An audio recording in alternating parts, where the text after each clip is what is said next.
Daniel visits the farm. He doesn't want to wait any longer to make Belle his. He greets her with an admission of love. He says that he's felt this way for a long time. Belle responds that she is also in love with him. He said she was the most beautiful woman in the world. He goes in for the most passionate kiss he can muster. Belle is blown away. Finally, he gains enough courage to get down on one knee and proposes. Belle says of course. The wedding comes soon after the proposal. Both weren't getting any younger and wanted to have children quickly. Daniel had no living family, so the ceremony was filled with Dicksons. Introducing Mr. and Mrs. Stack.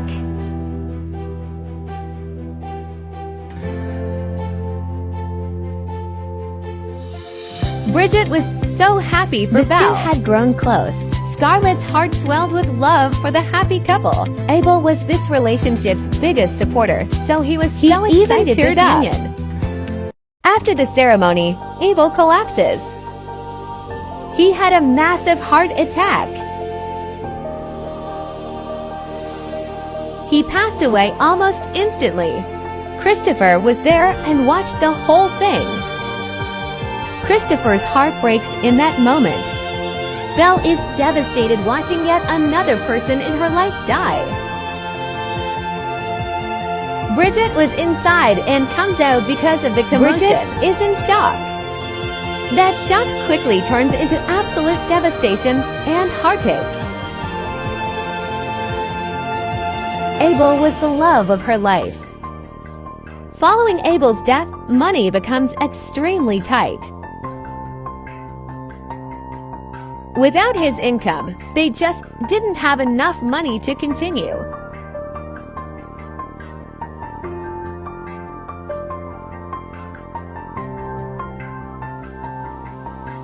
They had to sell all of their chickens. But that wasn't enough.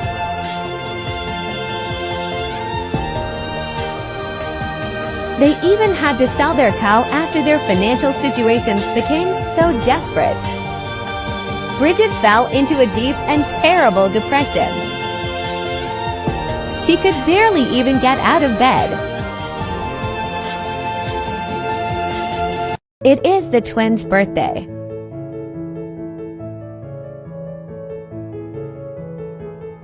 Bridget scrounges enough money together to make a birthday cake.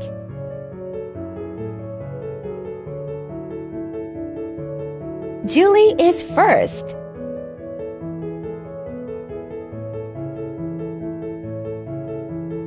She is hot-headed and evil. We have our first evil sim.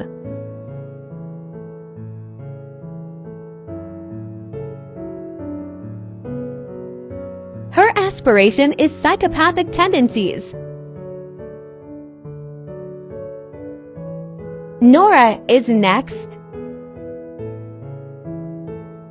She is the younger of the twins, and Julie never lets her forget it.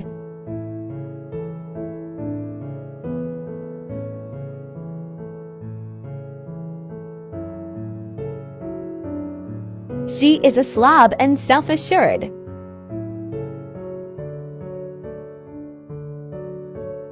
Her aspiration is to be a master chef. What in the incest is this? You too. They are not blood related at all. I want to emphasize that Nora gets to know her stepbrother better. Nobody knows Louis very well. He's a good kid. Julie learns the mischief skill. Very fitting. Beatrice ages up to a child.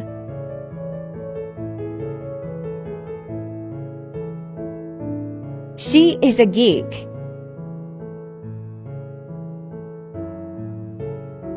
Her aspiration is to be a whiz kid. The Dicksons were unfortunately evicted from the farm.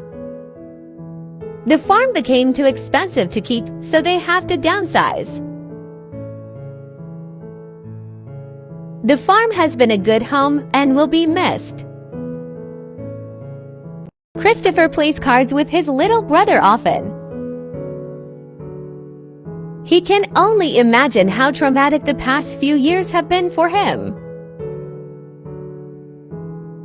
They are both orphans now, but at least Christopher knows the family they live with now. Bridget tries to maintain some normalcy for the kids and cooks every night. She misses her kitchen back at the farm. Beatrice copes with the move by keeping her nose in a book at all times. Nora likes to garden. It is peaceful for her. Bridget is depressed. She feels so alone, but can't confide this to her children. The house is cramped for 6 people. There are no secrets, and everybody hears everybody's business. Nora doesn't mind and still tells her mom everything that's on her mind at all times. Julie tries her hand at flower arranging. She hates it. It is not at all relaxing for her and just makes her angry. And to add insult to injury, her mom and sister are dancing like idiots next to her. As the twins have gotten older, they have grown apart. Nora plays cards with Julie in hopes to become close again. Julie always keeps her at arm's length though. Nora starts to learn how to play violin to pass the time. She is horrendous. Christopher thinks of his future. He is the man of the house now. He is responsible for his family now. His stepmom is in a bad way, so he needs to step up. He fixes all of the faulty appliances so his stepmom won't have to. Nora and Julie get into an argument. Julie is very cruel to Nora. She says that her sister is just a pretty face with 0 skills. Nora was heartbroken that her sister would say that about her. While walking to clear her head, she meets a boy. She completely overshares what is going on. After spilling her guts, she learns his name is Philip. She loves talking to Philip. She has to go back home, but she asks him to come back to this place tomorrow. They meet the next day. She tells him the tragic story of her life. He shares his story with her as well. Their conversation turns flirty. She explains that she just wants to be in love and find that in a husband. He says he wants the same thing. He says he wants his wife to be his best friend and equal. She thinks he's the absolute cutest.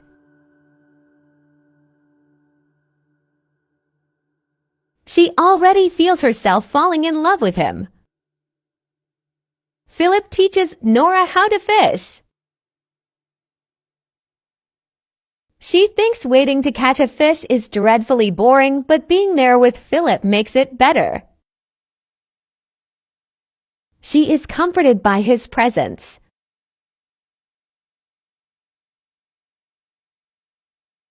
He even catches a fish. Nora invites Philip over to meet her mom. She is so smitten with him. It's a slow meeting at first. Nora hovers.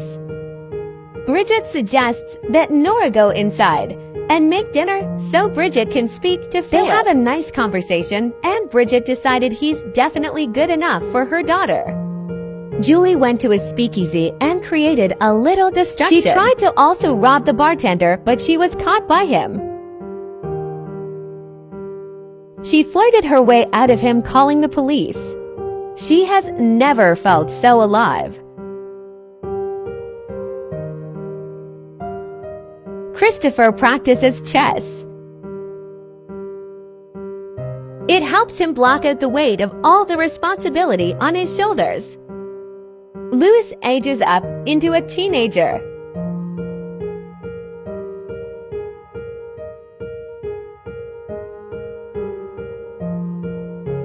He is childish. His aspiration is to be a painter extraordinaire.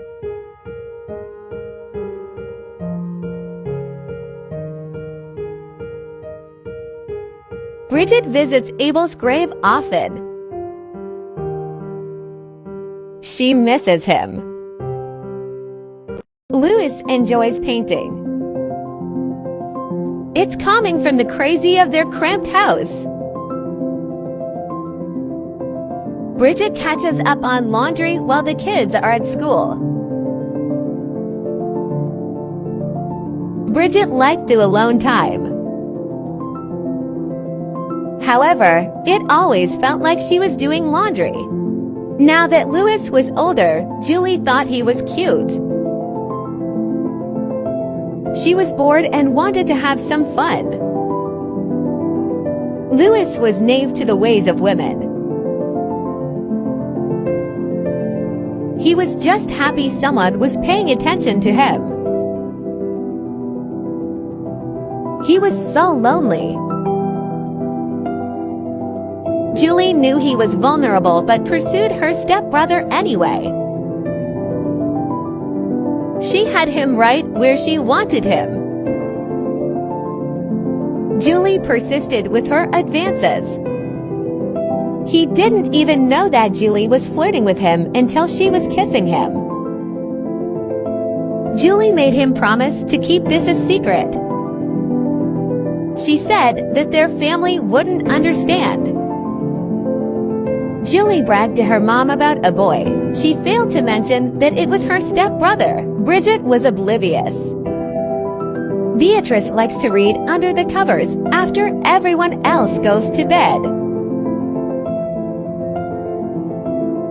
Louis felt so cool to be having a secret love affair with his stepsister.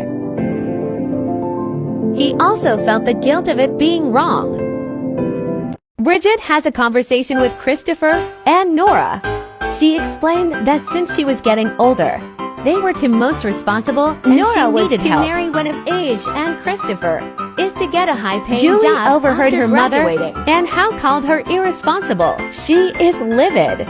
She has made more money than the two of them combined, but it was Christopher played chess to calm his racing mind. He had no idea what he wanted to do with his life. He had no impressive skills. Julie decided to bring Louis up to speed. She told him they had to make money by any means necessary. Abel's ghost came to Christopher one night. Christopher asked him what he should do. Abel said that he needs to follow his heart always. He said he didn't do that enough in his life and he suffered for it. Bridget took a hot bath to soak her aging bones. She was starting to slow down. After her bath, she resumes her many tasks around the house. Cooking dinner was the one thing she liked to do, though. It made her feel grateful that her food tasted good. She looked at her aging face in the mirror. Her hair was graying, and she was getting wrinkles. She was sad her beauty was fading. Philip came to visit Nora at home. She asked where things with them were heading. Nora said she wanted to get married once they became of age. He said that they were young now, but he would like that. She told him she loved him for the first time. He said it back, and they finally kissed for the first time. Christopher starts smoking to cope with his responsibilities. It makes him feel good and at ease. He lays by his father's grave and asks him for guidance. He wishes he was here to teach him how to be a man. He feels so lost. Nora and Beatrice are so close now. Nora wishes she was this close to Julie again. Christopher is not coping well with figuring out what to do with his life.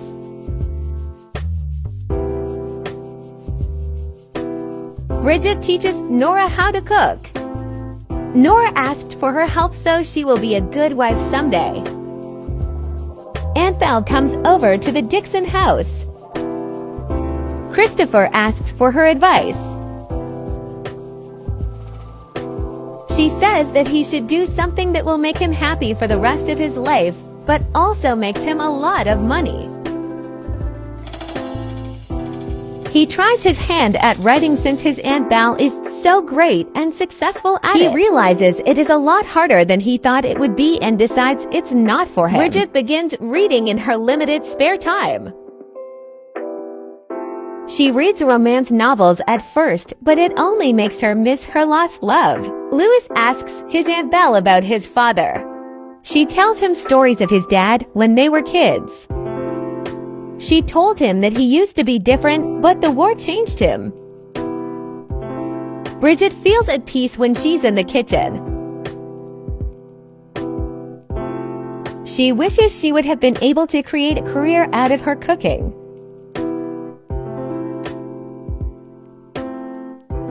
Some days, it's the only thing that brings her joy.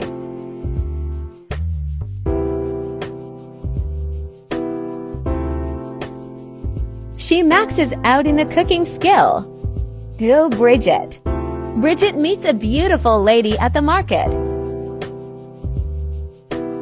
She is freshly 18 and Bridget feels as though she would be a perfect match for Christopher.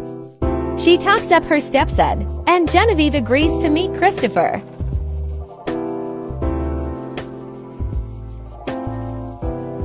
They meet at the Dickson residence and sparks fly immediately. Christopher is utterly blown away by this woman. They don't have too much in common, but their conversation flows so smoothly and Christopher finds himself actually nervous to be around her.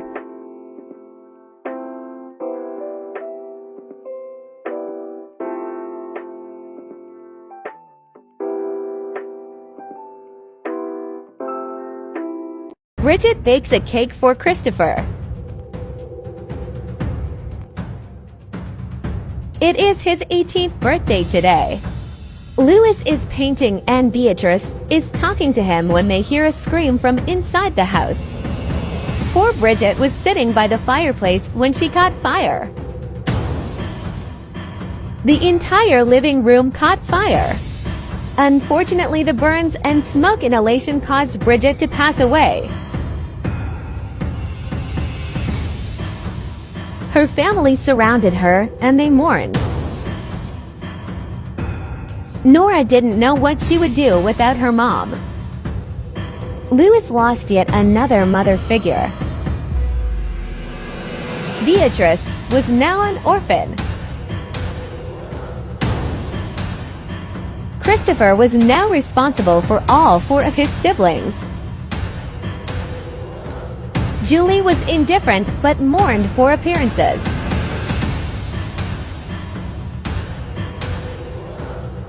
They had to leave Bridget inside because the entire house became engulfed in flames.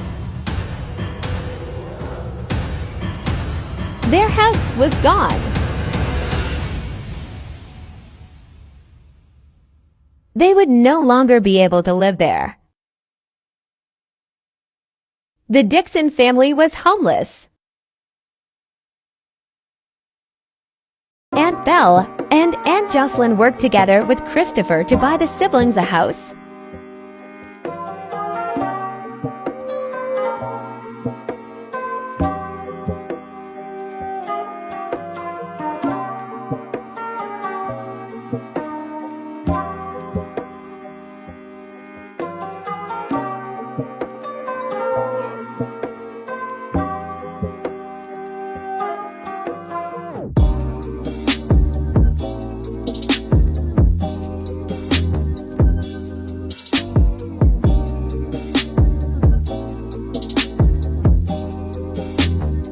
Christopher ages up into a young adult.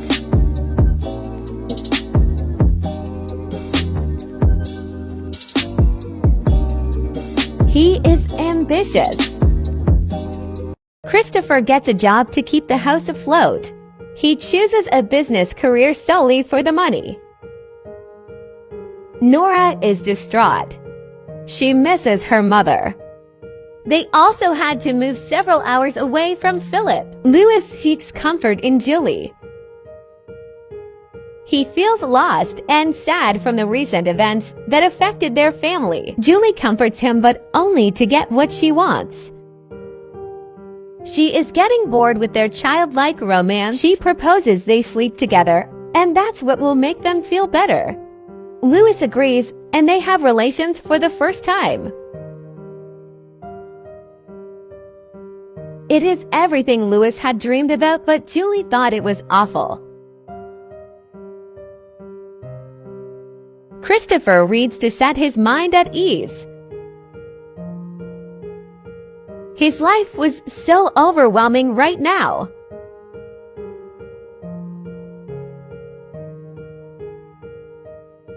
Nora slips into bed with Beatrice to cry. She can't cry in her and Julie's room without being ridiculed. The Dickson household got two new animals: a cow named Daisy and a llama named Darling.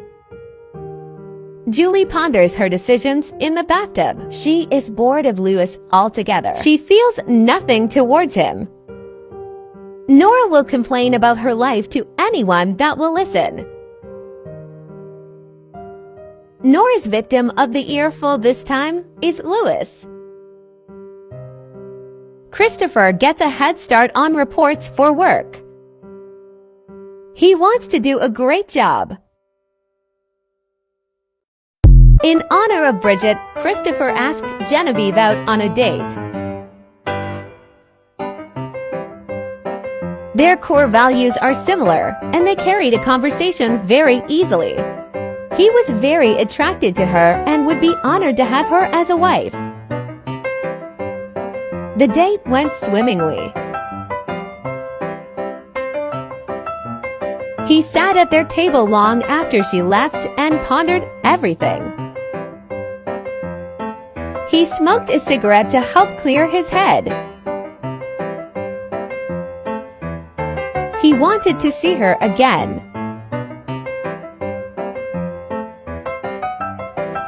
Christopher cooked with a pep in his step.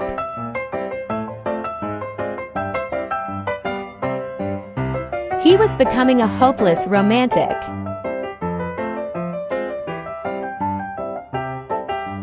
He played chess and thought nothing but of Genevieve.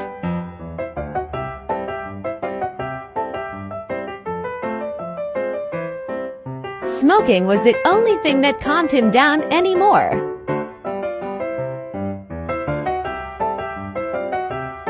It was getting out of control.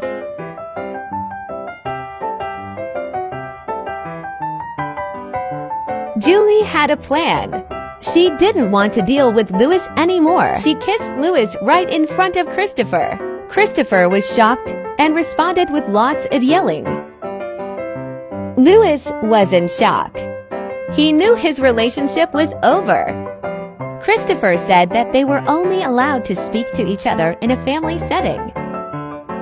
Julie left after she knew for sure her work here was done.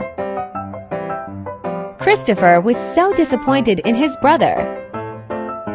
Julie went for a walk in the rain to clear her head. She was so happy to be rid of Louis. However, she hated Christopher treating her like a child. She meets a boy on her walk.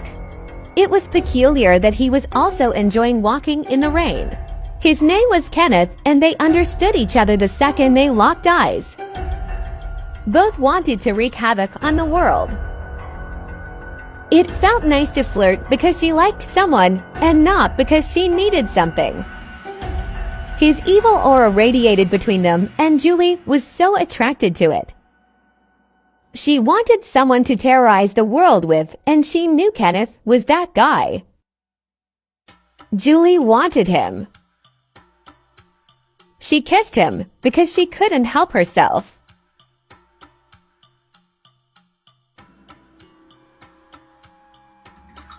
Nora wrote to Philip. She missed him so much. She wanted to be back with him. Louis tried to talk to Julie and make their relationship work. She blew up on him, saying that she never liked him and he was a vermin who needed to leave her alone. She said she was only with him because she was bored and he was pathetic. Louis was crushed and quickly went to his room. Julie was angry and wanted to take out her frustration. She summoned Kenneth over to the house. Kenneth and Julie slept together for the first time. This was unlike the time with Louis, though. It was rougher and mean, and Julie really liked it. Christopher is blissfully unaware of everything going on in his house and is practicing flower arranging.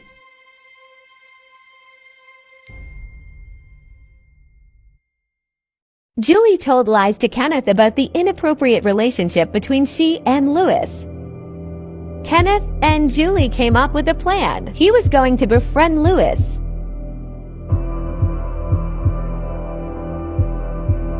He was going to lure Louis to a speakeasy. And he was going to hurt him for hurting Julie. Kenneth was introduced to Louis as Julie's school friend. They got along like a house on fire. Kenneth invited him out and Louis was excited to go. Louis had a sense of false security with Kenneth.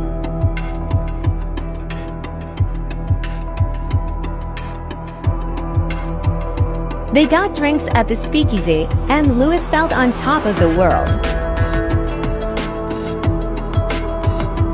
They chatted about many things, and Louis thought he and Kenneth could be good friends.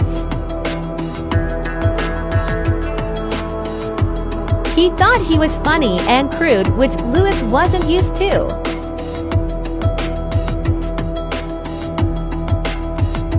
It was like a switch flipped in Kenneth, and he asked about Julie. Louis told him of the forbidden romance between them.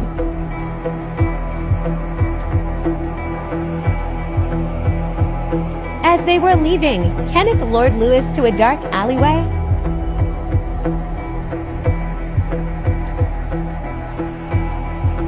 He told Louis this was to avenge Julie, and he beat the absolute crap out of him.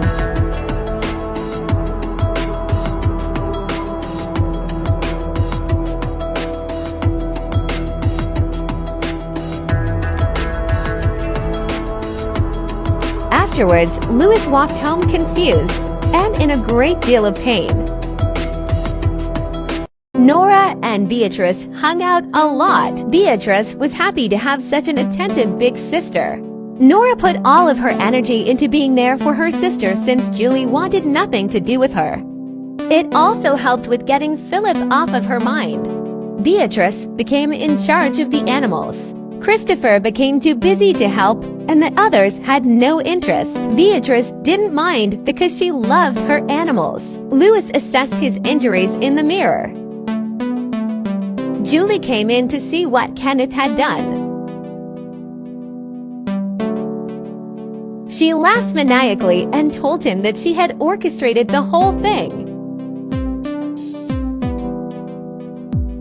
Christopher is flabbergasted when he sees the shape his brother is in. What happened to him? With whatever feelings he still had for Julie, he lied to Christopher about what happened. He told his brother that he was robbed while returning from school.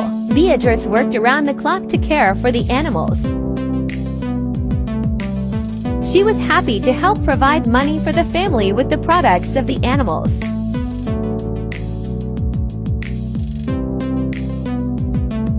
Nora was a mess without Philip and cried every day without him. Nora topped herself up in the mirror and made a plan. As soon as she was of age, she would fight for her love with Philip and travel to him. She was determined to marry him, and nothing was going to deter her from that dream. Christopher felt lonely and busy with work, so he got a puppy. Beatrice named him Butter, and he was a perfect addition to the family. He fixed the sink faucet after an awful leak in the kitchen. It flooded most of the kitchen, and he had to dip into his limited savings to cover the damages. He cooked Nora and Julie a cake for their 18th birthdays.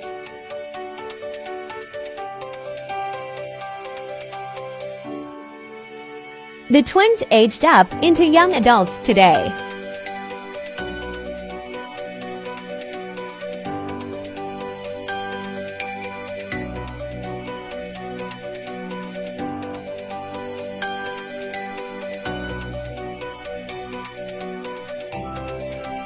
Nora is childish.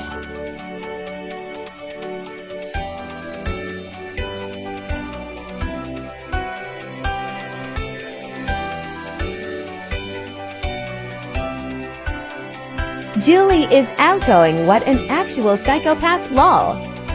Their birthday helped the twins to connect a little bit after so long. Christopher smoked non-stop nowadays. He was stressed with work, and smoking helped him to relieve that stress. He also thought of Genevieve often, but had been too overworked to see her again. Nora did the household's laundry.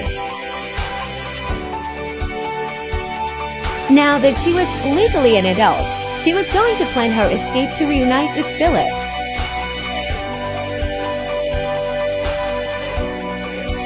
She needed clean clothes to do that.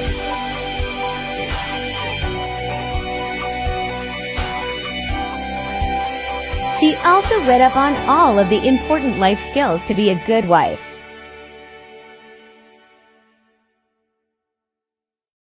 Nora traveled the 8 hours to see Philip again. She professes her love for him. He says he's never stopped loving her. They seal their love with a kiss. Philip shows up at the Dickson residence after traveling with Nora.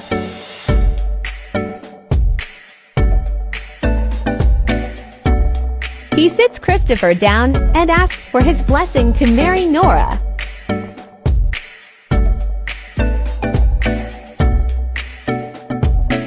Christopher said he would be happy for Nora to marry such an honorable man and gives his blessing. Christopher says he would love to give Nora away at the ceremony. Philip takes Nora to a beautiful park in the area. Nora knows how nervous he is.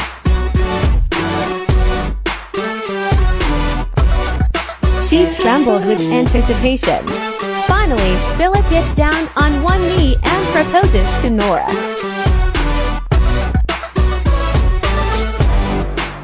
Without hesitation, Nora accepts. She mutters that she thought he would never ask. Before the ceremony, they recite their own vows to each other. They wanted to keep their most intimate feelings between them. Nora was so happy in her wedding day. However, she couldn't help but feel a pang of sadness because her mom wasn't here to celebrate the day with her. She knew her mother was looking down upon her and watched her wed with a smile on her face.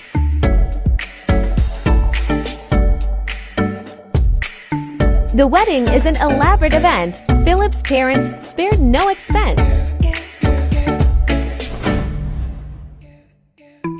It was the wedding Nora always dreamed of. She was so excited to spend the rest of her life with her one true love.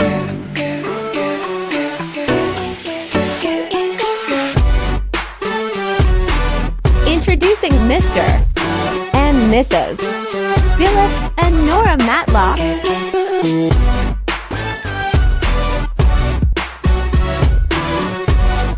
Christopher sits down with Julie to have a serious conversation. He got to thinking after Nora's wedding. He tells her that she either needs to get a job or find a suitable husband. He says that he doesn't think Kenneth is suitable and that he's a bad influence on her. Julie is irate and spiraling from this conversation. How dare Christopher tell her what to do? She attacks her stepbrother in a blind rage. Beatrice witnessed the whole thing. Christopher is in shock and screams at her to leave his house at once. She is no longer welcome there. Christopher's heart hurts for Julie because she's going down such a dangerous and destructive path. Christopher explains to his two remaining siblings what has happened and what will happen going forward. Beatrice is confused and heartbroken at the events that occurred today. Louis is saddened by the news of Julie but thinks this will be the best way to get over her. Louis busies his mind by fixing appliances that need fixing in the house. He focuses on his art and that seems to help him take his mind off of things. He is getting so talented with his art and has even begun selling his work.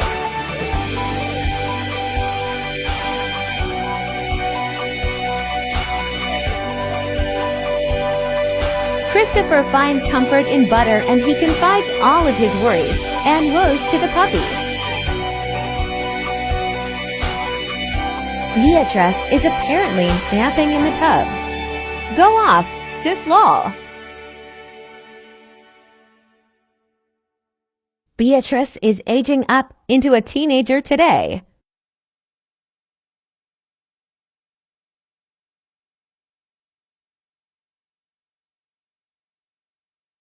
She is romantic.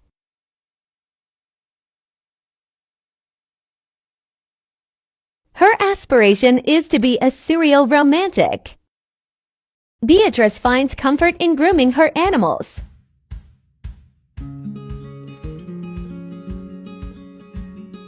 Her family is split up now, but her animals are here, and that makes her happy.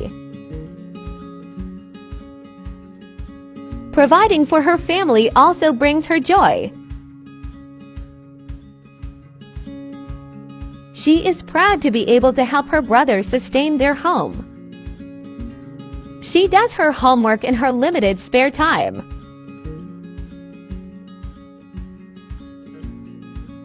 She doesn't care for school very much anymore, but it gives her something to do. She would rather flirt with boys or skip school with her friends. She doesn't think she needs school to succeed at life.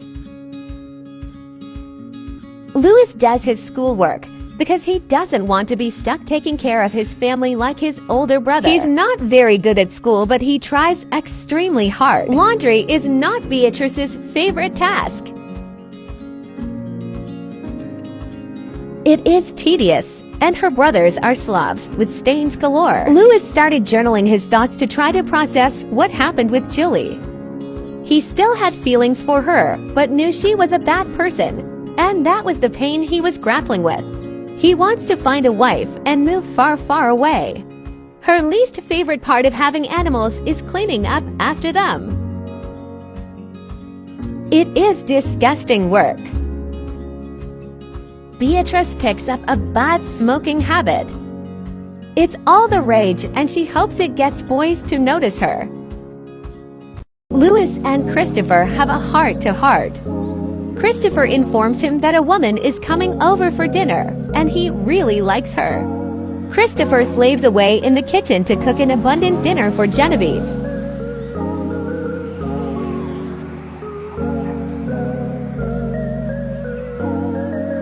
Genevieve arrives at the house, and Louis gets to know her while Christopher finishes up.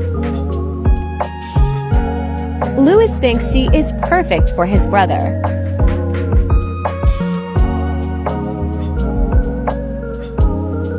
He's not the greatest cook, but he does his best.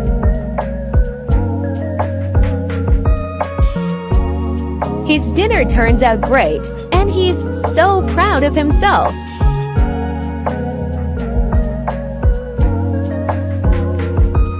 The dinner is at first a little awkward, and conversation seems forced between the Dicksons. Beatrice is especially standoffish.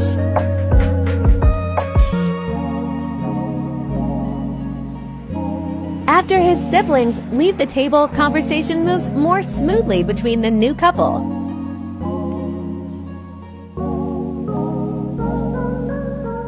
The conversation turns a bit flirty towards the end of the evening, and Christopher is utterly besotted with Genevieve.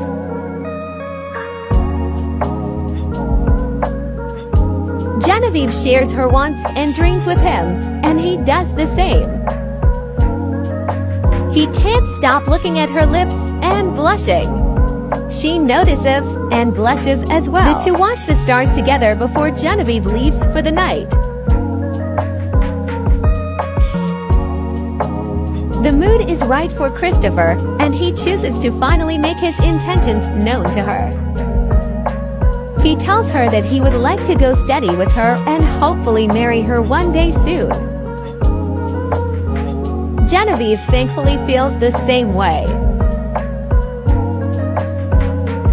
They seal their romance with their first kiss. They are honestly so cute, and I can't even handle it. Christopher ponders the events of the evening while starting to feel ill.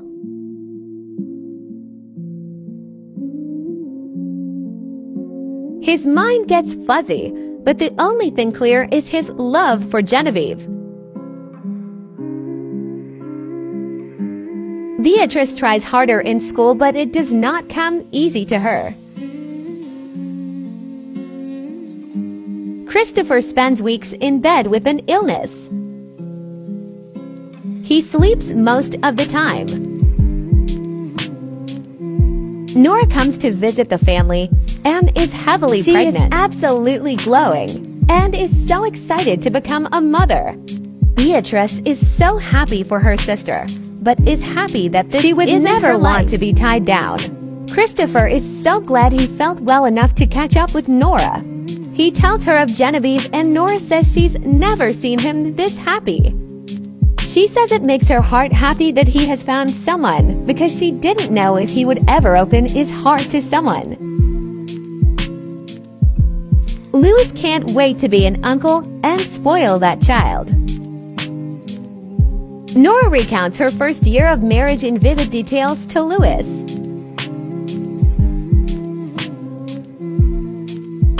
Louis wants what Nora and Philip have so badly. After Christopher felt better, he spent all of his days with Genevieve. He wanted to be around her all of the time. He loved everything about her.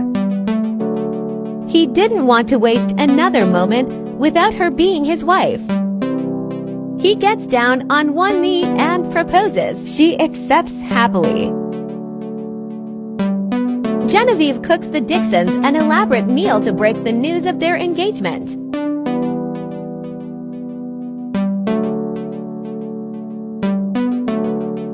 Genevieve is inexperienced in the kitchen but follows her recipes down to the last detail because she wants to impress her new family.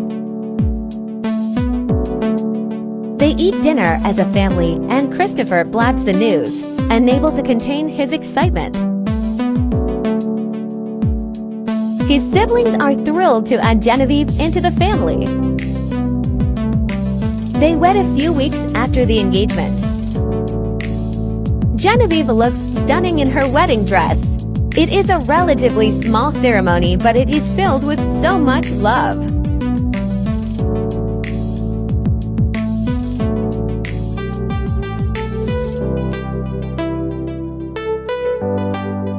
Introducing Mr.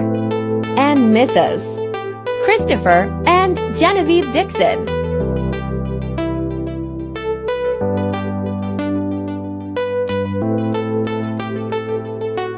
Nora goes into labor during the ceremony, and of course Nora's extra ass is wearing her own wedding dress. Their wedding night is nerve-wracking for them both. Although Christopher is nearly 30, he has never been with a woman. Genevieve is a woman of faith and saved herself for marriage. They are hesitant and awkward for most of the evening. Christopher wants to make this night perfect for his bride.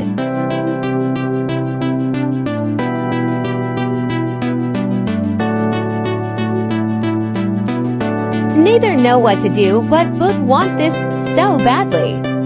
It's a learning experience, but something they get to experience together.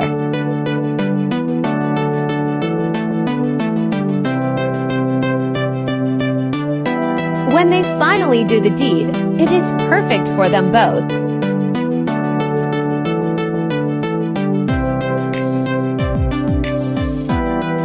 Christopher fixes the appliances and cleans the house in preparation of their upcoming guests. He and Louis talk about the upcoming family get-together. Beatrice bathes and contemplates her life apparently.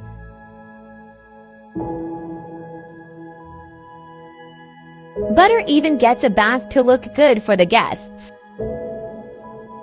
Genevieve has felt ill for several weeks and makes several trips to the restroom a day. The dinner goes off without a hitch. Everyone is happy to see each other, and they catch up on all of the latest gossip and news of their lives. Christopher and Genevieve are asked how married life is going, and they have nothing but good things to say. The couple is more in love than ever.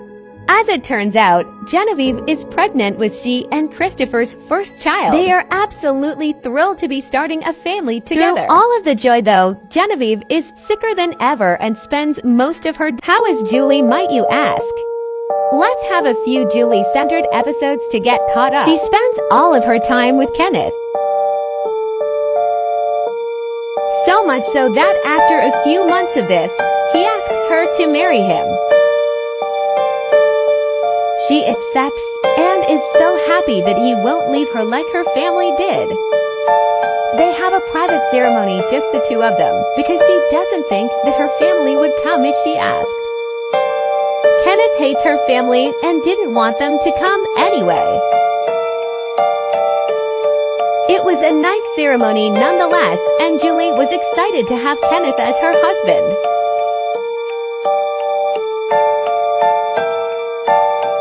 In the back of her mind, she feels as though she's rushing into marriage, but her heart says that it is right. Her family abandoned her and Kenneth stayed, and that's all that matters.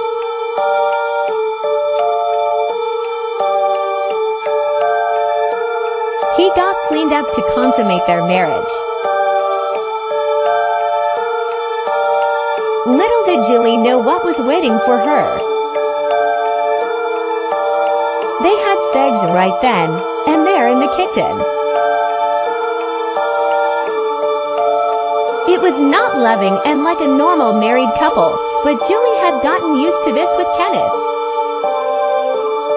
Immediately following, they got into an argument. This turned into a vicious cycle between the two of them.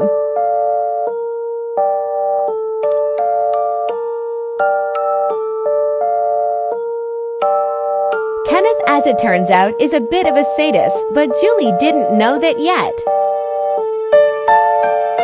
They would get into a very heated argument with threats of violence slurred, and then they would have passionate and rough sex, and all would be forgiven.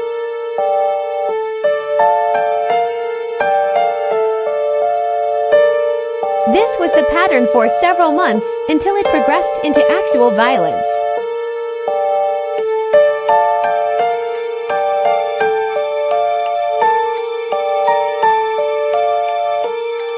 Their arguments got worse and worse.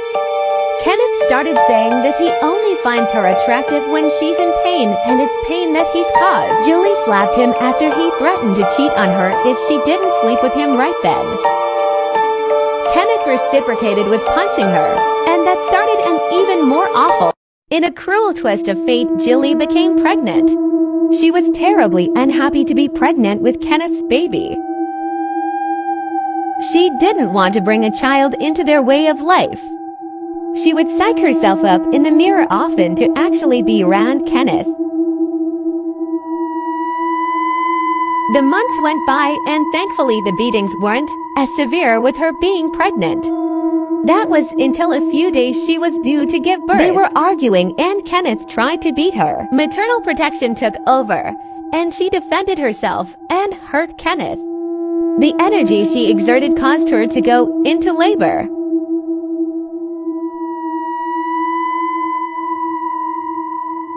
George was born into this very dysfunctional family. Julie loved him so much and was the one thing she was thankful for Kenneth for. The beatings returned in full force after George was born. Kenneth often told her that he would KO her. Julie believed him. The fighting between the two only escalated. She loved him, but the beatings had gotten so vicious that she scared he will kill her. Even though Julie was badly beaten, Kenneth demanded sex very frequently. It was the only time she felt something anymore. He would often beat her during intercourse too. He got off on her pain. Julie felt like she was in her own personal hell and felt the fierce need to protect her son. Kenneth tried to strangle her to death one day. Julie fought for her life and won. Kenneth didn't succeed with his murder attempt, but that only made him angry. He tried again to KO his wife, but failed again. Julie musters up enough courage and stabbed Kenneth to death. She had enough of his abuse. Afterwards, she panicked. She just offed her husband and was likely going to spend the rest of her life in prison. She takes her son to the one person she knew would take good care of him. She brings her son to Christopher's house. She is still covered in blood, and Christopher is alarmed. Julie is erratic and begs Christopher to raise her son. Christopher is confused but tells her that he gives her son one last hug. She runs to a secluded space in the woods. It was pretty and serene by the water. She takes her own life before the police can reprimand her. George was inconsolable after his mother left. Christopher tried to comfort him, but he only cried harder. He cried for his mother for weeks after Julie dropped him off at Christopher's. And nothing made him feel better. Genevieve hoped to bring George joy by remodeling the nursery. Christopher took off time at work to make sure George was okay and to get ready for the new baby.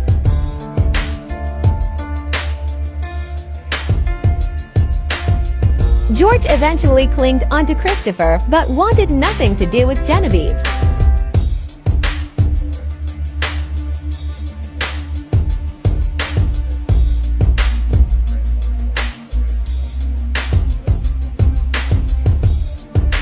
He tucked George in every night and watched him sleep for a long time after to help him through his night terrors. He was so scared that George was never going to feel okay again after all of the trauma he had seen and been through since birth. Genevieve's pregnancy was so hard on her and she could barely keep any food down.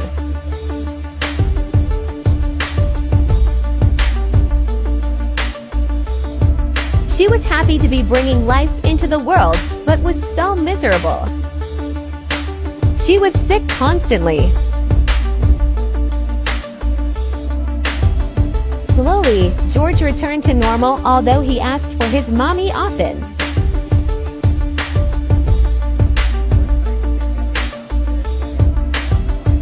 Christopher was so stressed out with the mess that Julie left.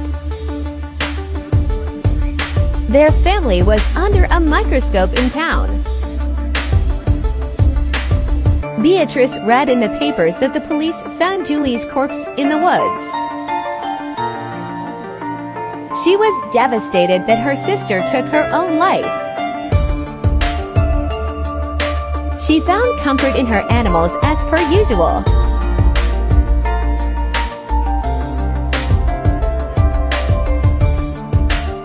Her smoking habit only intensified after the death of her sister.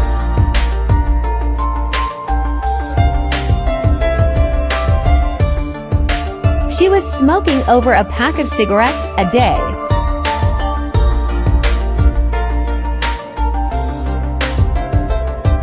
Genevieve and Christopher were so caught up with George that they seldom got time for themselves.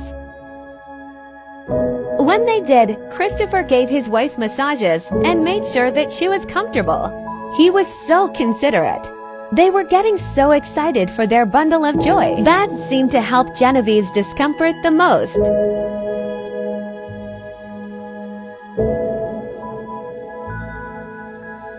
Christopher tries to teach George manners and how to talk, but he was not a fan of any of it.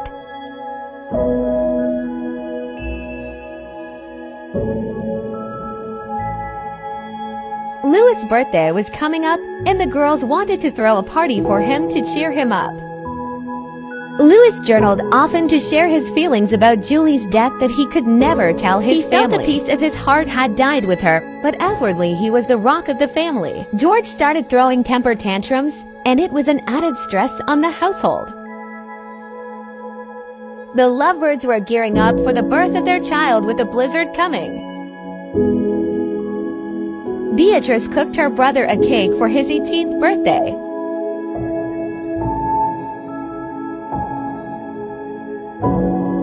It wasn't much since the stores were closed because of the upcoming storm, but they made do. She hugged her brother tight and told him how proud she was of the man he had become. Happy 18th birthday, Louis.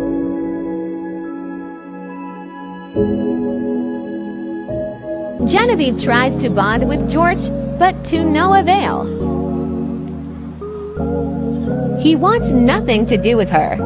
George is regressing and won't let Christopher comfort him either. Louis practices his painting and is getting very good. Painting is what he wants to do with his life. One day, Louis stumbles upon the most beautiful woman he's ever seen. He knew he had to get to know her, so he runs up to her and gives her a rose he picked. Her name is Lorraine McCain, and she is 20 years old. Louis invites her to lunch, and she agrees to go with him. They talk for hours about anything and everything. Louis finds it so easy to open up to Lorraine. He shares things with her that he's never shared with anyone before, and he only met her that day. Louis begs to see her again, and she agrees happily. Louis gets home and tells Christopher all about Lorraine. He tells him that he's never felt this way about a woman before, and she takes his breath away.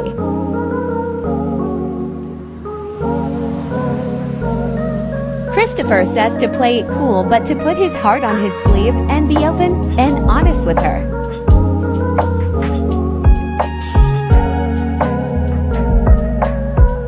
Genevieve was days away from giving birth and was counting down the seconds until this baby was started feeling pain, so she took a nap to control it. She woke up from her nap and the pain got even worse. She knew that these were contractions, and she was in labor. Her labor pains were excruciating, and she labored for many hours. Christopher was with her every step of the way, even though he was freaking out the entire time.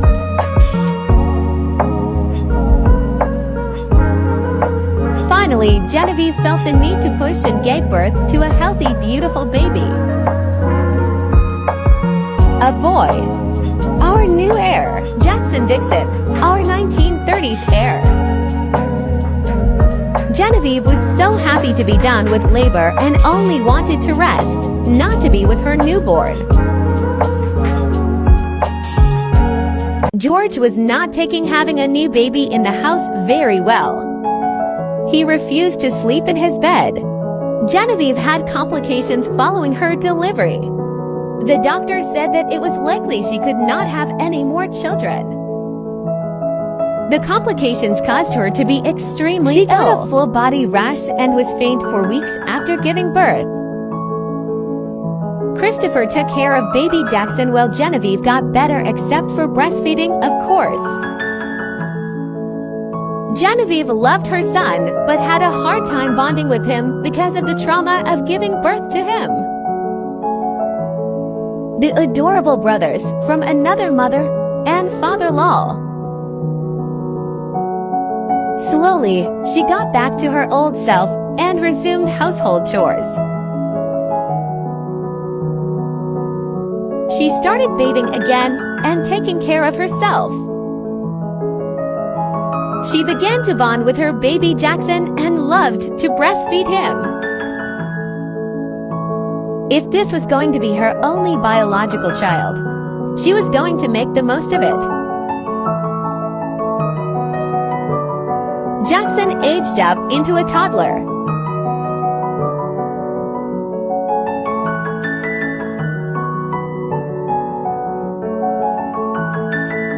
Our heir is a fussy boy. 1930s air fit check.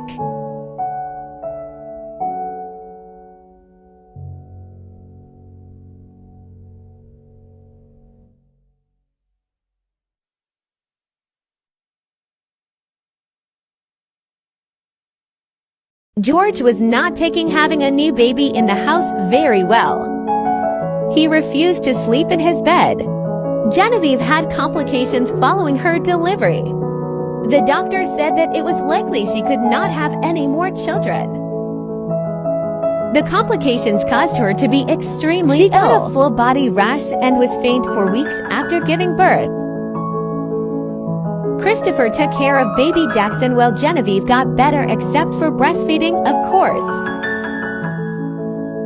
Genevieve loved her son, but had a hard time bonding with him because of the trauma of giving birth to him. The adorable brothers from another mother and father-in-law. Slowly, she got back to her old self and resumed household chores. She started bathing again and taking care of herself. She began to bond with her baby Jackson and loved to breastfeed him. If this was going to be her only biological child, she was going to make the most of it. Jackson aged up into a toddler.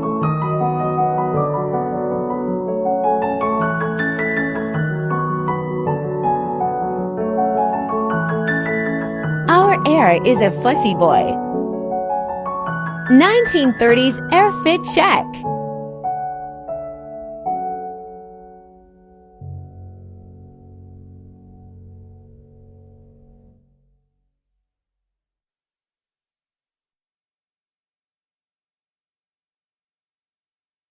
Louis invited Lorraine over to his house for a visit. They were on the same wavelength emotionally and loved spending time together. They were goofy and lovey, which was something Louis was not used to. He finally took that next step and kissed her.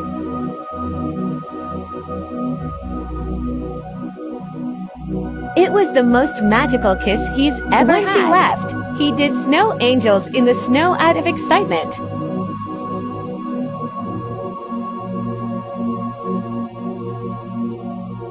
They would do mundane things together, like go to the grocery store. They always got distracted with romance and loving touches. He couldn't get over the fact that he found a literal angel, and she actually liked him. He was so blessed and felt so lucky to have found her. This love was everything he was missing with his relationship with Julie. Louis finally told her that he was in love with her, and she told him she loved him too. They couldn't stop saying "I love you" after every sentence for a solid week. They spent so much time together that it almost felt like they were becoming one person. Louis knew what that meant. He saw that with his dad and stepmom. He wanted to marry her, and he wanted to marry her soon. So one day, in the middle of walking home, he got down on one knee and proposed to Lorraine. Giddy with love, she accepted immediately. Louis and Lorraine got married a few weeks after the proposal. All of the Dicksons were in attendance and were so happy for the beautiful couple.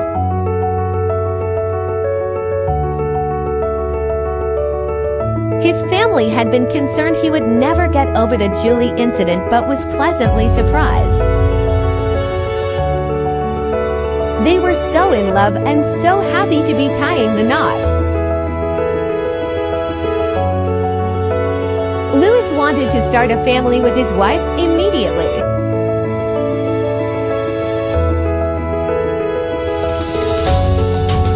Introducing Mr. and Mrs. Louis and Lorraine Dickson, the beautiful bride and her gorgeous dress.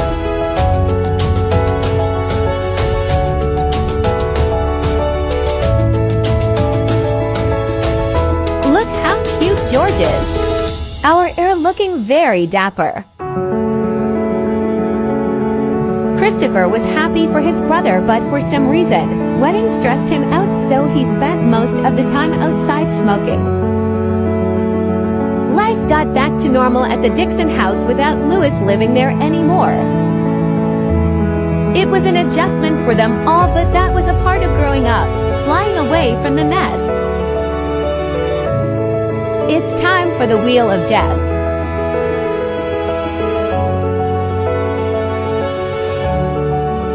Genevieve is the unfortunate recipient of the dreading winter illness. I hate to have to do this. Our poor Genevieve. The poor girl can't catch a break. Genevieve was very in tune with her body and knew something was wrong. She had fought so hard during her pregnancy, and after that she was just so tired. Christopher wasn't going to let her leave him without putting up a fight. He begs her to get the surgery to try and save her life. She eventually caves and goes to the hospital. She was so scared of getting her hopes up, but she wanted to live.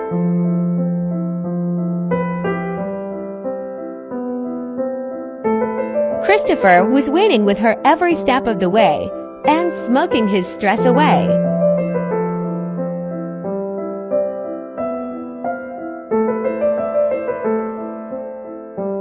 The surgery failed. Genevieve is devastated. The doctor told her to go home and for Christopher to make her last days Christopher is inconsolable. The love of his life was going to leave him. It is Christmas Eve when they return home. She knew it was bad when George was cuddling up to her and calling her mama too. It was all she wanted from him since they got him. Beatrice cooked a grand meal to keep normalcy. She loves on her son. She was heartbroken that she wasn't going to watch him grow up. She tells Beatrice of her diagnosis, and both cry together. They had gotten very close since she married Christopher. Beatrice couldn't handle another loss. She watched the boys open their presents and silently cried the entire time. She loved her boys so much and wanted to be with them forever. They were so happy and didn't know what was coming. She steps outside to talk to Louis about the situation. She begs him to watch over his brother and to keep his spirits up for their boys. Christopher tried to maintain some normalcy for the family and for his wife. He carried on Christmas as usual even though inside he was dying with her. He kissed her under the mistletoe, and it felt as magical as their first kiss. Afterwards, she gives Christopher a hug. Slowly, Christopher can feel the life leaving his wife's body as he holds her.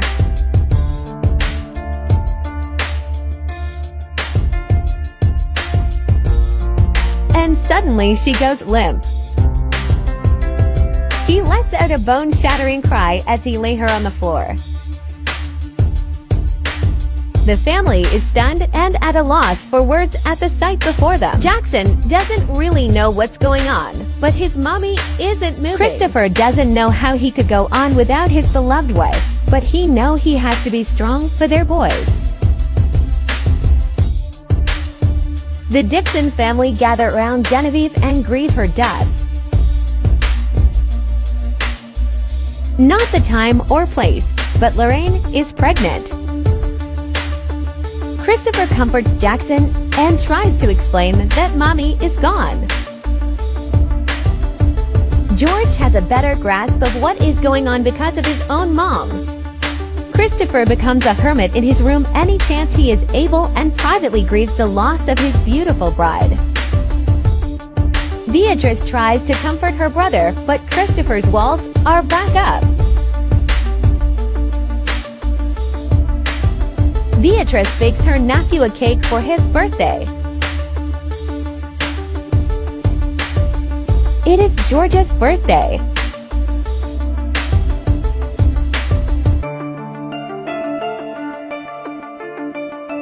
He is a genius.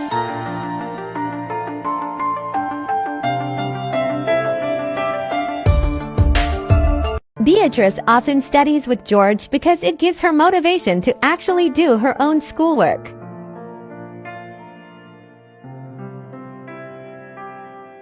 Christopher becomes dejected from his kids' lives for a while. He buries himself in his work and ignores his boys. He is smoking all of the time.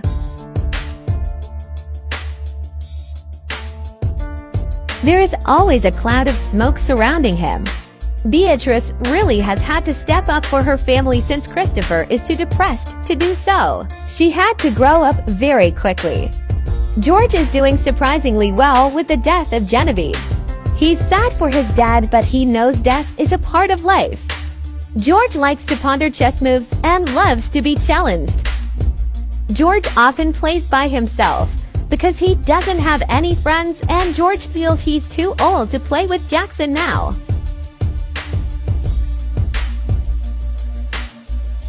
George is a little reader and will always have a book in his hand. He feels he can live vicariously through the characters in his books. Christopher makes a snowman with George. He would rather be inside and mourn, but seeing the smile on George's face made it worth it. Jackson plays with Auntie B and has a blast with her. For a moment they feel like a happy family again. At least they can enjoy this moment before being sad again. After the death of her sister-in-law, Beatrice went off of the rails a bit. She decided that her time is better spent flirting and spending time with men than going to school and getting an education. First, she went on a date with Frederick.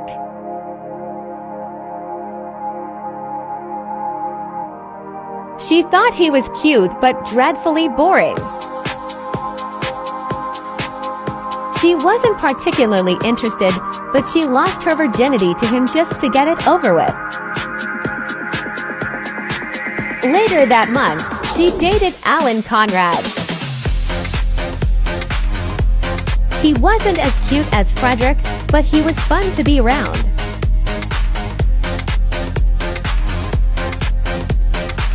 He was a bit full of himself, but Beatrice liked that.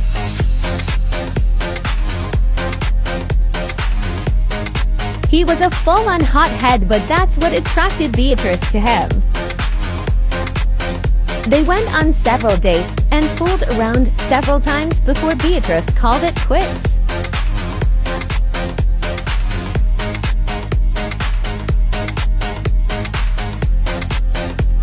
She then moved on to Ted Adams. She thought he was dreamy as hell. She called one of 3 boys over most weeks and had her way with them, and then kicked them to the curb. It was a cycle. Being with these men made her feel empowered. She had them wrapped around her finger because they desired her. She had the control of these boys, and she loved that and took advantage of that.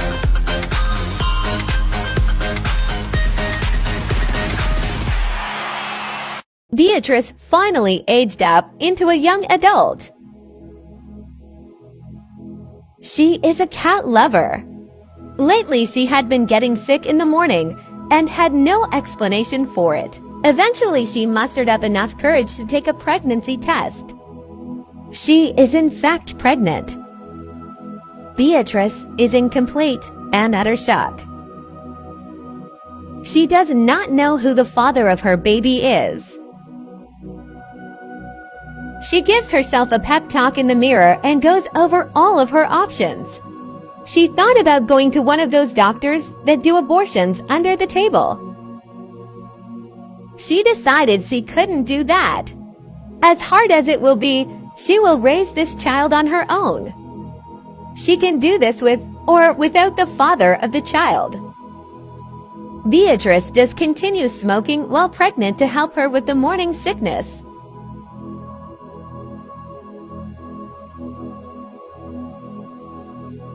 Beatrice does research on parenting and she thinks she can do it.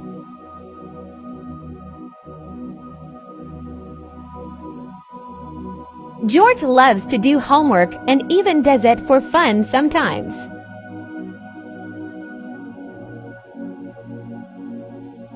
He has been helping his Aunt Bee with the animals since she has been slacking. Beatrice meets up with her 2 friends, Susanna and Lorna.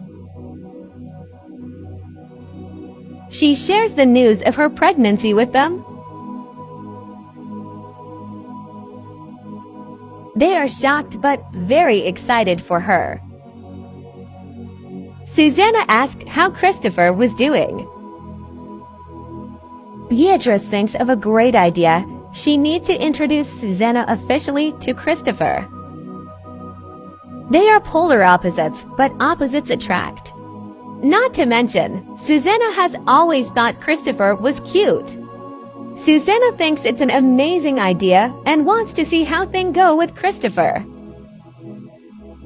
Beatrice hopes this will bring her brother out of this rut.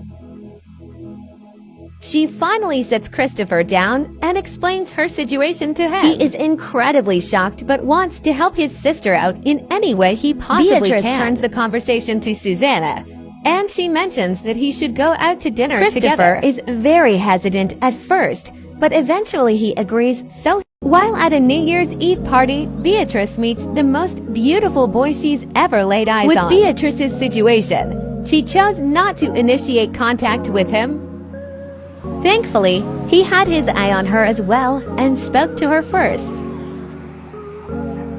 His name is Elliot Witt. Elliot even made a toast for the evening and said he was lucky to be talking to the most beautiful woman at the party. Beatrice knew she shouldn't be getting involved with him since she is pregnant with another man's baby, but she couldn't help herself.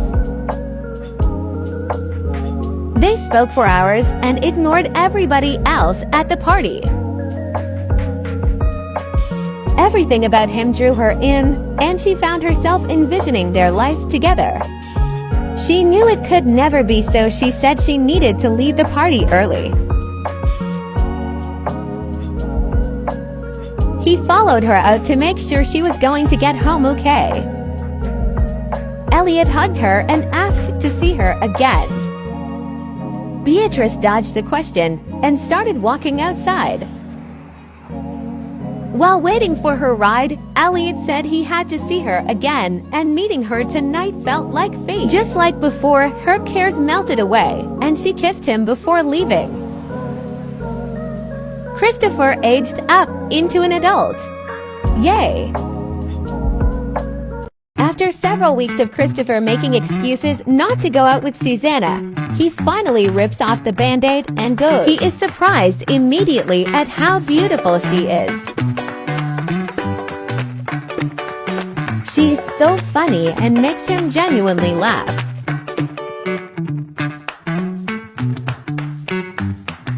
He hasn't done that since before Genevieve passed away. He finds himself flirting with her and surprises himself at how natural it is. He wants to have a second date with her and didn't think that he would feel that way coming into this date.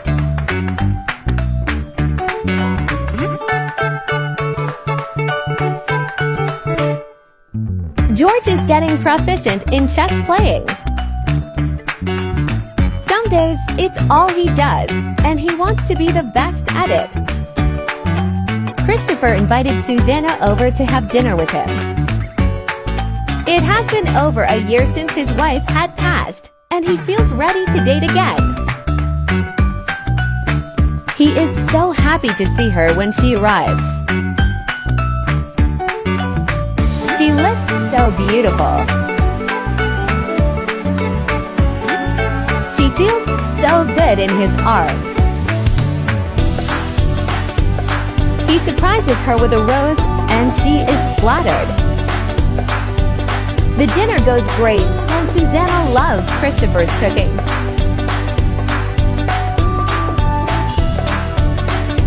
Their conversation flowed so well.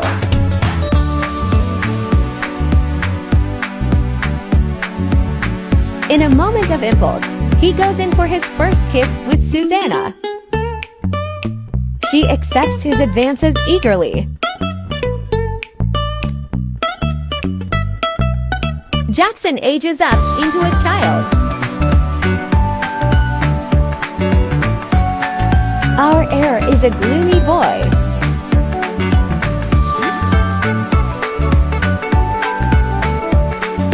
As it turns out, Susanna actually has a boyfriend. His name is Clifford, and they have been together on and off for 4 years. Susanna had called it off with Clifford a few weeks before she started seeing Christopher. His family comes from money, and he is very entitled and has never worked a day in his life. She said she wanted a hard worker, and that was something he never was. Beatrice never knew they got back together because Susanna had been too ashamed to tell her. Susanna really liked Christopher, and he was good for her, so she decided to cut it off for good with Clifford. Clifford was furious and wanted Susanna to marry him. She told him goodbye and to not see her again.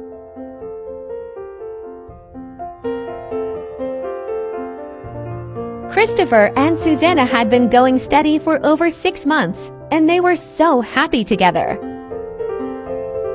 Christopher told her that he loved her. She said it back but found herself thinking of Clifford when she did. Christopher got down on one knee and asked her to spend the rest of their lives together. She accepted, but immediately felt conflicted. After the engagement, Susanna found herself at Clifford's door. She told Clifford of the engagement and that she was going to go through with the marriage.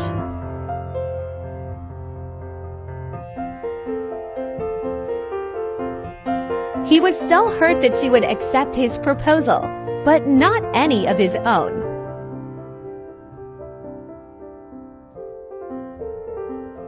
Clifford always knew how to sweet-talk his way back into Susanna's heart, and he did. She allowed herself this comfort and kissed him.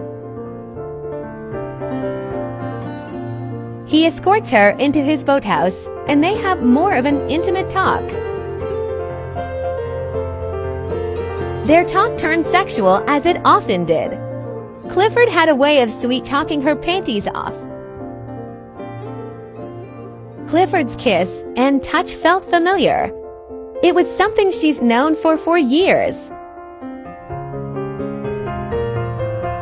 They have so much history together, and maybe she was making a mistake by throwing it all away for a man she barely knows.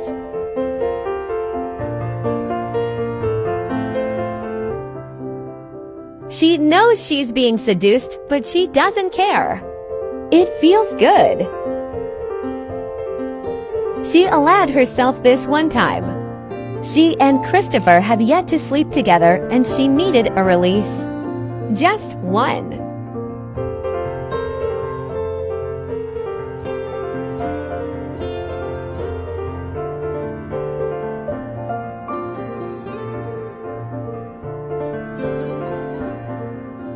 As soon as she sleeps with Clifford, she regrets it. She was betrothed, and she just cheated on her fiancé. Clifford walked her out and told her this needed to happen again. She said it wouldn't happen again, and that she was definitely going to go through with her marriage to Christopher.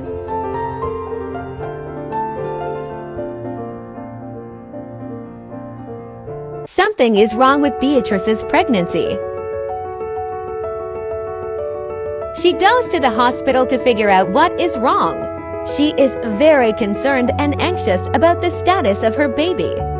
The doctors couldn't understand why she was bleeding and suggested bed rest. She smokes her stress away and decides she would pinpoint which man she was with when she got pregnant. She needed help, and she hated to admit it. 80% sure that Alan Conrad was the father of her baby. She went to Alan's residence and told him that she was pregnant, and he was the father. He was appalled that she claims he is the father. He called her a WH0 Ray and said that anybody in the state could be the father at the rate she was going. She tries to explain that this isn't true, and he screams at her and punches her in the face.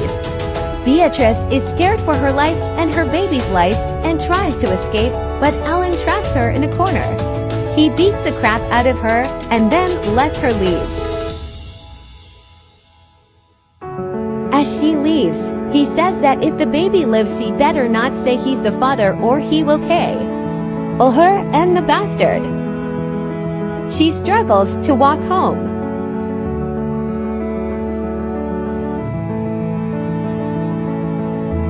Her family is taken aback at her appearance and heartbroken to see her this way. Christopher demands to know what happened to her.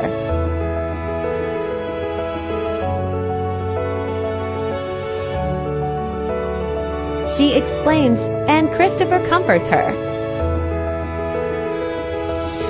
After the comfort, he turns into Brother Bear mode and demands to know where he lives. He says he will go to his house, and he will kill him for what he did to his sister and niece or nephew. She does the bed rest that the doctor ordered and hopes that her baby is all right. Elliot came to see Beatrice a few weeks later. He was distraught and confused at her appearance.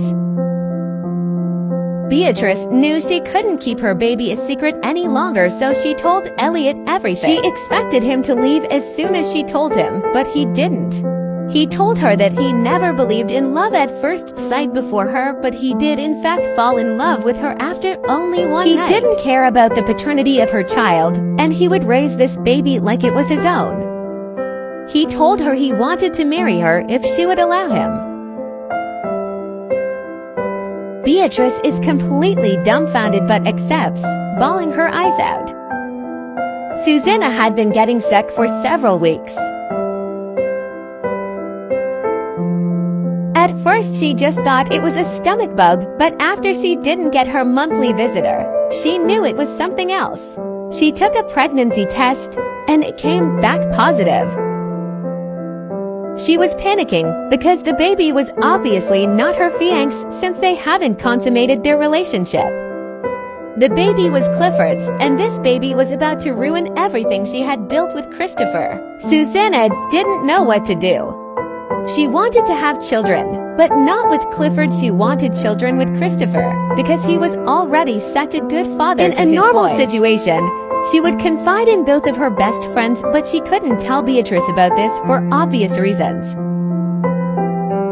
She tells everything to Lorna after making her promise to never tell Beatrice about it. Susanna asked her best friend what she should do.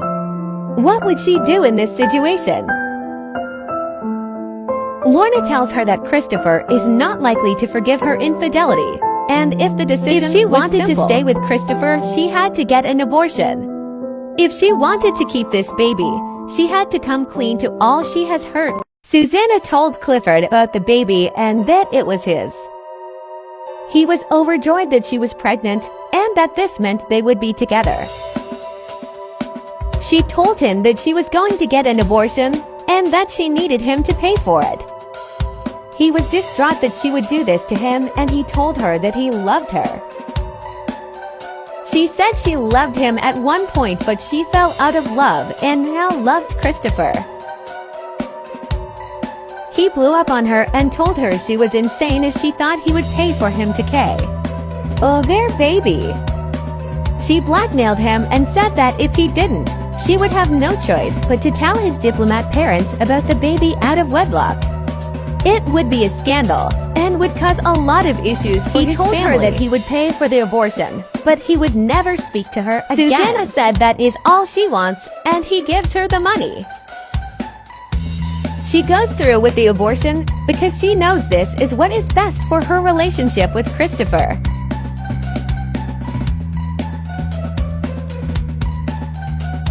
She sulks home after it is all said and done. She feels guilty afterwards because she really wants to have children. She is in a funk for several weeks after she did what she did, and obviously couldn't vocalize why she was upset to her new family.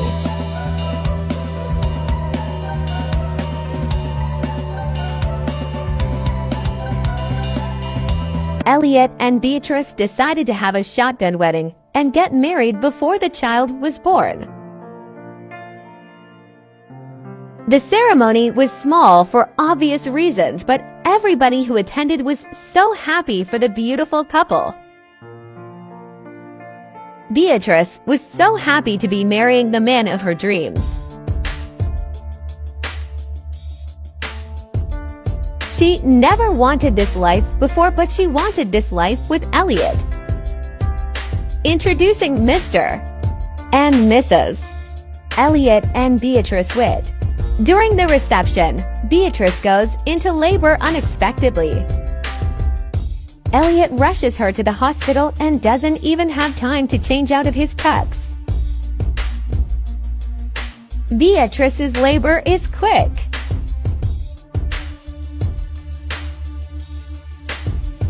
She was already 7 centimeters dilated when she arrived. She gives birth to a healthy baby boy. They named him Edgar Witt after Elliot's grandfather. Beatrice falls into motherhood surprisingly easy. She felt so much love for the tiny life that she created.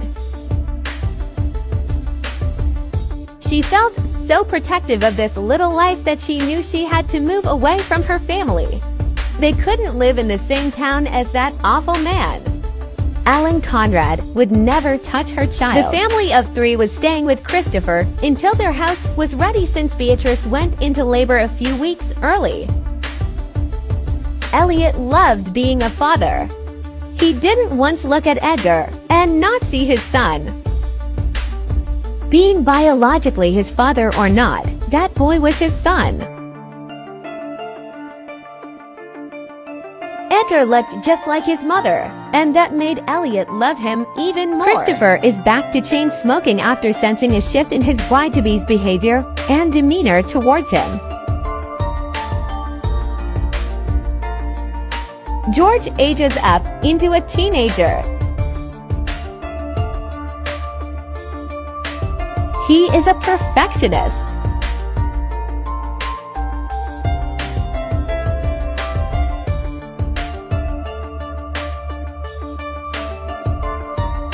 His life aspiration is to be good at as many things as he can be. Just a note, I did change his hair in later episodes, so enjoy George this one. and his brother had fallen out of touch because of the age gap between them.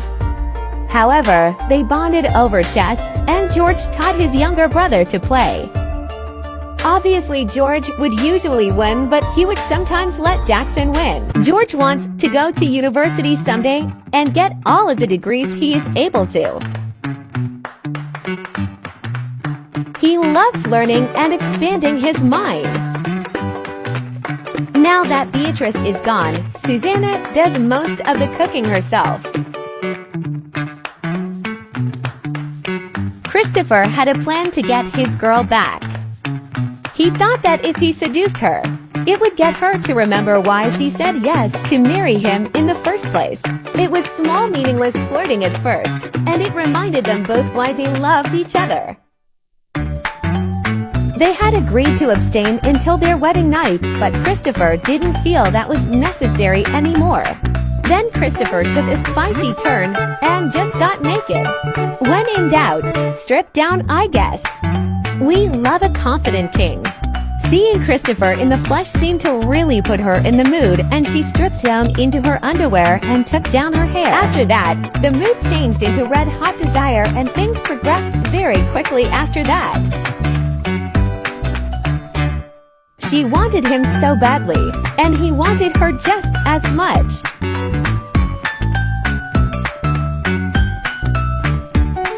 They consummated their marriage before they were in fact married.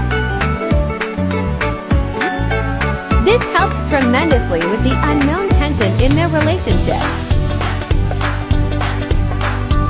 Things were back on track for their wedding after this.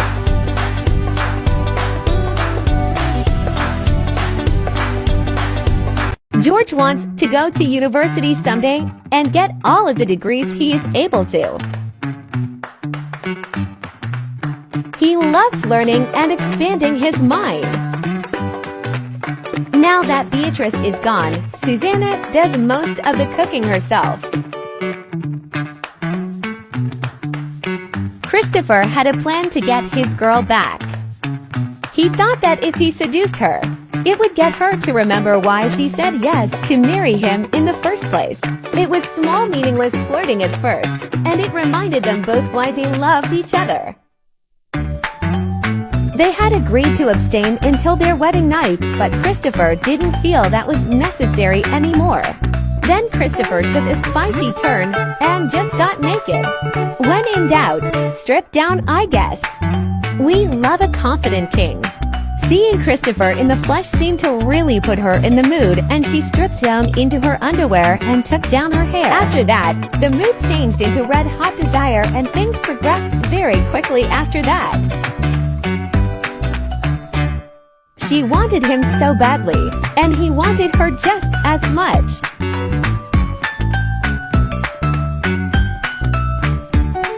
They consummated their marriage before they were in fact married.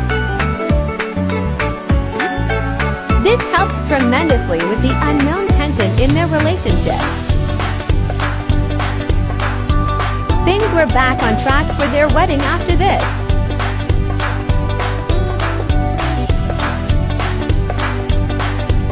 George helps Susanna with the housework because it's a lot for one person to do. He kind of liked doing the mundane tasks such as laundry. Susanna studies cookbooks sometimes to get more ideas of what to cook for her new family. She's overcompensating for her guilt. George still reads every chance he can get, but it's not as often as he would like. Beatrice and Lorna visit Susanna soon before her wedding. Susanna is dreadfully nervous for this meeting, but it goes swimmingly. Susanna felt guilty, but swallowed the guilt down because this is what is best for everyone. Beatrice is not angry with her, so Lorna kept her promise. Lorna flashes Susanna knowing looks every once in a while but never says a word. Beatrice was so excited for her best friend to also become her sister-in-law. George practices in the mirror to try and talk to girls. He is so smart with everything else but is so dumb when it comes to girls. Our heir wasn't much for doing schoolwork.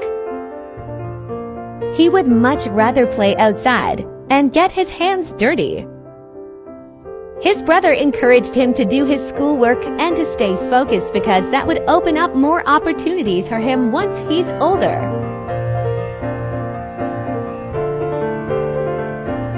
Christopher got a promotion. Christopher and Susanna's wedding is an evening wedding to accommodate his work schedule. Christopher was so happy that he found love again because he didn't think he ever would after the death of Genevieve.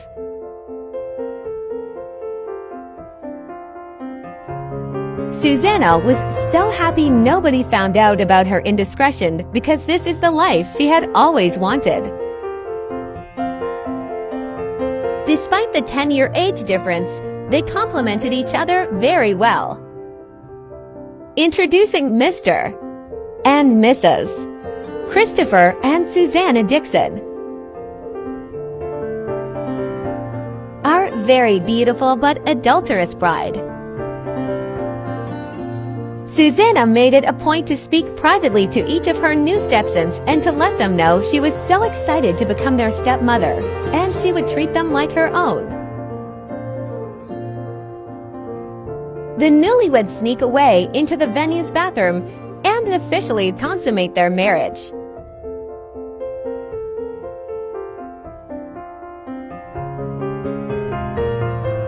It is quick and sloppy, but filled with so much love. What a way to start a marriage!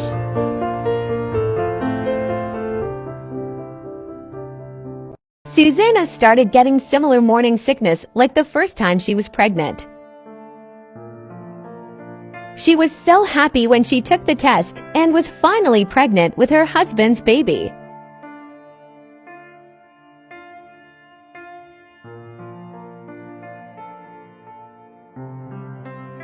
She quickly bought and assembled the nursery before Christopher got home from work. She told him the news in the nursery when he got home from work.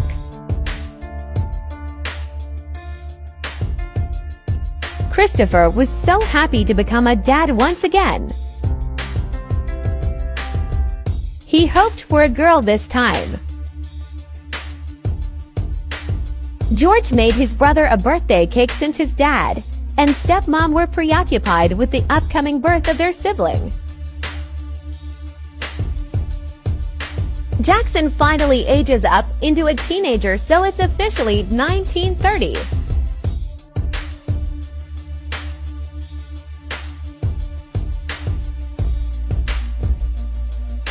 He is outgoing.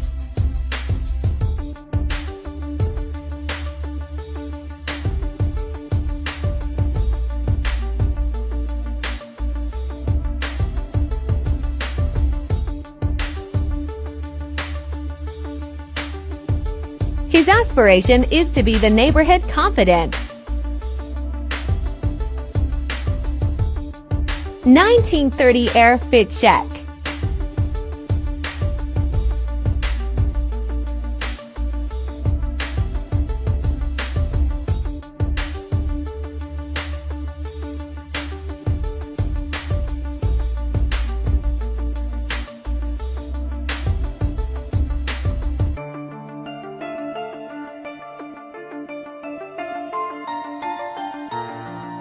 Susanna goes into labor in the middle of the night, and she paces downstairs to get her labor flowing. Christopher massages her back to try and make her more comfortable.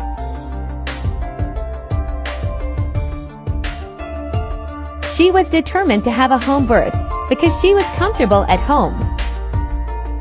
The contractions were intense, but she rallied through them since this is what her body was made to do.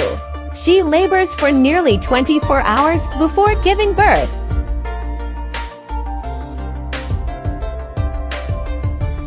Christopher got his wish, and they have a baby girl. Dickson.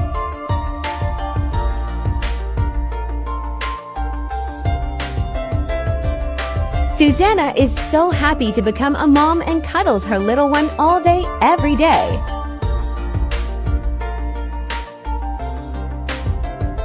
The exhaustion doesn't faze her, and she is determined to be the best mother to her little girl. She was made for being a mother, and she couldn't be happier.